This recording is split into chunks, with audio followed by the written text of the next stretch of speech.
Hi viewers, welcome to our channel. ప్రస్తుతం మనతో పాటు టీడీపీ స్పోక్స్ పర్సన్ సూర్యదేవ లత గారు వారితో ఒకసారి మాట్లాడదాం. మేడం నమస్కారం. మేడం నమస్తే. మేడం, జగన్మోహన్ రెడ్డి గారు మరి ఎలక్షన్స్ అయిన మొట్టమొదటిసారి మన ఐపాక్ ఆఫీస్ ఉంటుంది కదా, అక్కడికి వెళ్ళేసి వాళ్ళకు ఒక చెప్పారు మేడం, 151 సీట్లు అండ్ 22 ఎంపీ లాస్ట్ టైం గెలిచాం కదా, ఈసారి అంతకు మించే గెలుస్తామని చెప్పేసి ఒక ధీమా అయితే వ్యక్తం చేయడం చూస్తున్నాం. మరి ఆయన అంత కాన్ఫిడెంట్గా ఉన్నారు. మరి అదే జరుగుద్దా, లేకుంటే కార్యకర్తలు ఉత్సాహం రేపడానికి ఇటువంటి వ్యాఖ్యలు చేశారా? మరి ఏం జరగచ్చు అంటారు మేడం? ఖచ్చితంగా అయితే అంటే వాళ్ళల్లో ఉన్న ఎవరైతే ఎమ్మెల్యేలుగా కంటెస్ట్ చేశారో వాళ్ళే నిరుత్సాహపడిపోయారు. సో వాళ్ళు అక్కడ గెలవట్లేదు అనేది వాళ్ళే చెప్తున్నారు. అంటే వాళ్ళ మాటల్లోనే బయటపడిపోయింది ప్రతి చోట కూడా. సో ఈయన ఎందుకంటే వాళ్ళకు ఉత్సాహపరచడం అవ్వచ్చు, ఆరిపోయే దీపానికి వెలుగెక్కువ అన్నట్టు. సో ఇప్పుడు మళ్ళా 151 అసెంబ్లీ, 22 స్థానాలు, 22 ఇది పార్లమెంటరీ స్థానాలు కూడా గెలిచే అవకాశాలు ఉంది. దానికన్నా మెజారిటీ ఎక్కువ వస్తుంది అనేది కూడా ఏదో ప్రగల్భాలు పలుకుతున్నారు. కానీ సో ఖచ్చితంగా అయితే అవి రావనేది ఆయనకి తెలుసు.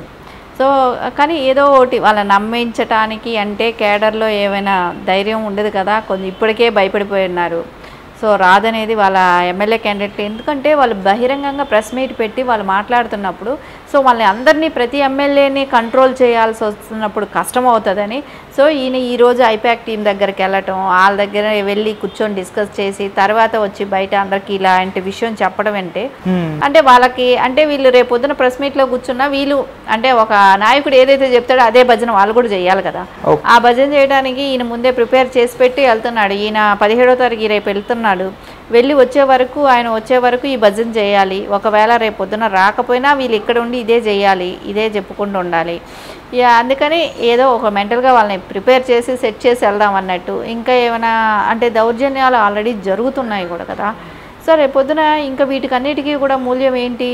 సో వాళ్ళు ఎందుకు చేస్తున్నారు, క్యాండిడేట్ల మీద ఎందుకు తిరగబడుతున్నారు, ఇవన్నీ చూస్తుంటే వాళ్ళు గెలిచారు ఆల్రెడీ. ఎక్కడైతే టీడీపీ ఘన విజయం సాధిస్తుంది అనే ప్లేసుల్లో అంతా మళ్ళీ అయిపోయిన తర్వాత కూడా రచ్చల గొడవలు జరుగుతున్నాయి అనేది మనకు అర్థమవుతుంది ఇక్కడ.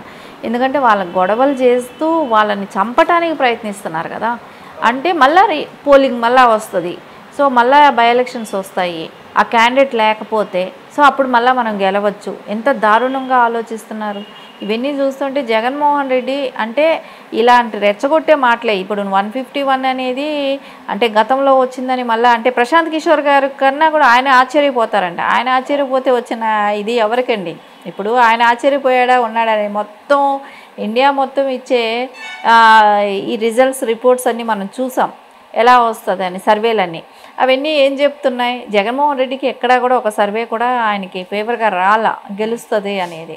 సో ఈయన ఇచ్చుకున్న సర్వేలే అంటే ఏదైతే జగన్మోహన్ రెడ్డి ఐపాక్ టీంతో చేసుకున్నా ఆ సర్వేలే ఆయన చెప్పుకుంటున్నాడు. సో ఖచ్చితంగా ఆ జగన్మోహన్ రెడ్డికి ఒక భయం అనేది స్టార్ట్ అయింది. ఖచ్చితంగా ఓడిపోతున్నాం అనేది. ఎందుకంటే ఆయన సిద్ధం సభలకి చూసినప్పుడే అర్థమైపోయింది. ఆ బస్సు యాత్రలు పెట్టుకున్నప్పుడే ఆ బస్సు యాత్రలకు కూడా ఆయన ఏ నియోజకవర్గం అయితే వెళ్తాడో ఆ నియోజకవర్గంలో క్యాండిడేట్లు కూడా లేకుండా ఉన్నారు. సో ఆ క్యాండిడేట్ కూడా ఆయనతో తిరగట్లేదు. అవన్నీ కూడా అంటే ఆయన అక్కడ ఉన్నప్పుడే వెళ్ళి ఆ వేరే పార్టీలో అదే టీడీపీలో వెళ్ళి జాయిన్ అవటమే కానివ్వండి, వాళ్ళ కండువాలు కప్పుకోవటమే కానివ్వండి, ఇవన్నీ కూడా జరిగాయి. కొన్ని చోట్ల ఎమ్మెల్యే క్యాండిడేట్లు అందరూ కూడా వెళ్ళిపోయి జనసేనలో చేరిన వాళ్ళు కూడా ఉన్నారు.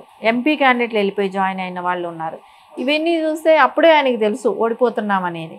అందుకని ఇప్పుడు ఏదో ఒకటి ప్రజలకన్నా కూడా క్యాండిడేట్లకి కొంచెం ధైర్యం కల్పించడం, ప్రజల్లో ఒక మేము ఏదో ఉన్నాం ఇంకా అనే ఒక భరోసాని, అంటే మేము ఉన్నాం ఎక్కడికి పోలేదు మేము గెలుస్తాం అనేది ఒక ఏదో ప్రగల్భాలు పలుకుతున్నాడు. కానీ అది ఖచ్చితంగా ఆయన చెప్పేదాన్ని రాంగ్ డెసిషన్ అనేది ఇంకొద్ది రోజుల్లో తెలుస్తుంది. ఓకే, ఒకప్పుడు అంటే ప్రశాంత్ కిషోర్ కూడా చెప్పడం చూస్తాం మేడం, వైసీపీ దారుణంగా ఓడిపోతుంది, టీడీపీ వస్తుందని చెప్పేసి. ఇప్పుడు ఆయన ఆశ్చర్యపరిచే విధంగానే సాధిస్తామని అంటున్నారు. కానీ ఒకప్పుడు 2019లో ఆయన కోసమే వర్క్ చేశారు ప్రశాంత్ కిషోర్. మరి అప్పుడు బిలీవ్ చేశారు, మరి ఇప్పుడు ఎందుకు చేయట్లేదు అంటారు? అంటే ఎవరు ఆయన భజన చేసినంతసేపు వాళ్ళు మంచివాళ్ళు అనమాట.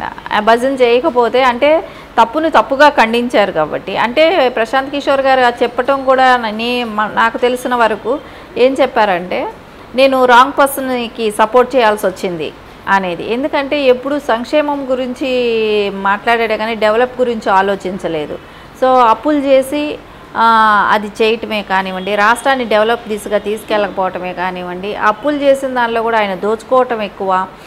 అదే ఆయనే ఓపెన్గా చెప్తున్నాడు, 13 లక్షల కోట్లు నేను అప్పు చేశాను, 2,700 కోట్లు 70 కోట్లు 2,70 కోట్లు నేను ఖర్చు పెట్టాను ప్రజలకని చెప్తున్నాడు. సో అంటే మిగిలిన డబ్బు ఈ దోచుకున్నట్టే కదా. ఈ డబ్బులన్నీ ఎలా వెళ్ళాయి? సో ఇవన్నీ ప్రశాంత్ కిషోర్ గారు అదే ఆయనకి తెలిసినంతవరకు ఆయన ఏంటంటే నేను రాంగ్ పర్సన్ని సీఎం చేశాను అనేది ఆయనకు ఉంది.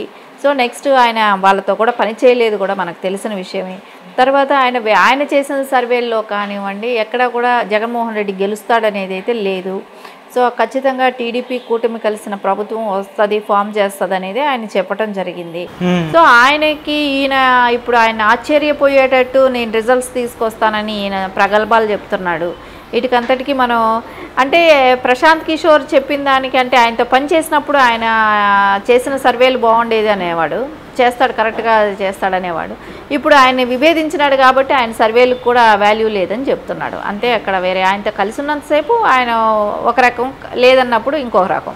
ఓకే, అటు ఐపాక్ కూడా మేడం టీం వెళ్ళిపోతుంది, మొత్తం దుకాణం సర్దేస్తుంది కూడా వార్తలు రావడం చూసాం కదా మేడం. మరి ఇప్పుడు మళ్ళీ ఐపాక్ ఆఫీస్కి ఎందుకు వెళ్ళారంట, అంటే దాన్ని కంట్రోల్ చేయడానికి అనుకోవచ్చా? అంటే లాస్ట్ టైం ఒకసారి అలాగే చేశాడు. ఎలక్షన్ అయిపోయిన తర్వాత వెళ్ళి కలవటం అవన్నీ జరిగింది. ప్రశాంత్ కిషోర్ టీంని అంతా కలవటం అది చేశాడు. సో మళ్ళీ ఇప్పుడు ఈ ఇయర్ కూడా ఈ టైం కూడా ఎలక్షన్ తర్వాత మళ్ళీ వెళ్ళి సేమ్ అదే స్ట్రాటజీ స్టార్ట్ చేశాడు.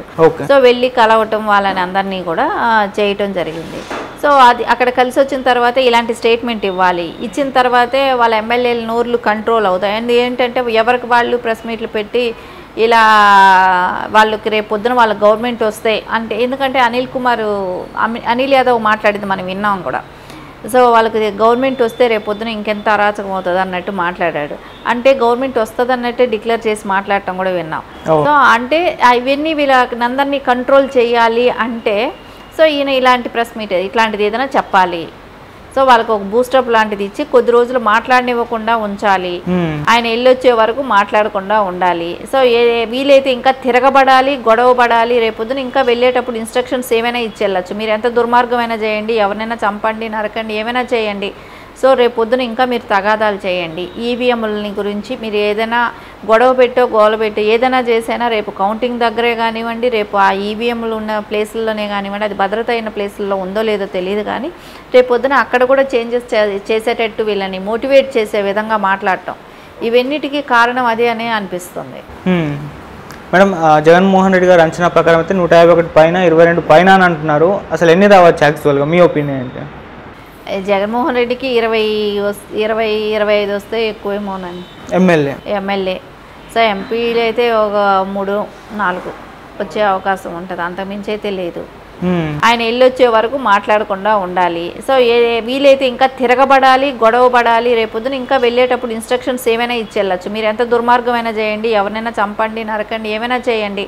సో రేపొద్దున ఇంకా మీరు తగాదాలు చేయండి, ఈవీఎంలని గురించి మీరు ఏదైనా గొడవ పెట్టో గోల పెట్టో ఏదైనా చేసైనా రేపు కౌంటింగ్ దగ్గరే కానివ్వండి, రేపు ఆ ఈవీఎంలు ఉన్న ప్లేసుల్లోనే కానివ్వండి, అది భద్రత అయిన ప్లేసుల్లో ఉందో లేదో తెలియదు, కానీ రేపొద్దున అక్కడ కూడా చేంజెస్ చేసేటట్టు వీళ్ళని మోటివేట్ చేసే విధంగా మాట్లాడటం, ఇవన్నిటికీ కారణం అదే అనే అనిపిస్తుంది. మేడం, జగన్మోహన్ రెడ్డి గారు అంచనా ప్రకారం అయితే 151 పైన 22 పైన అని అంటున్నారు. అసలు ఎన్ని రావచ్చు యాక్చువల్గా, మీ ఒపీనియన్ ఏంటి? జగన్మోహన్ రెడ్డికి 20-25 వస్తే ఎక్కువేమోనని ఎమ్మెల్యే. సో ఎంపీలు అయితే ఒక 3-4 ఖచ్చితంగా వాళ్ళైతే అంతకుమించి గెలిచే పరిస్థితి అయితే లేదు. Okay madam, thank you so much. Thank you.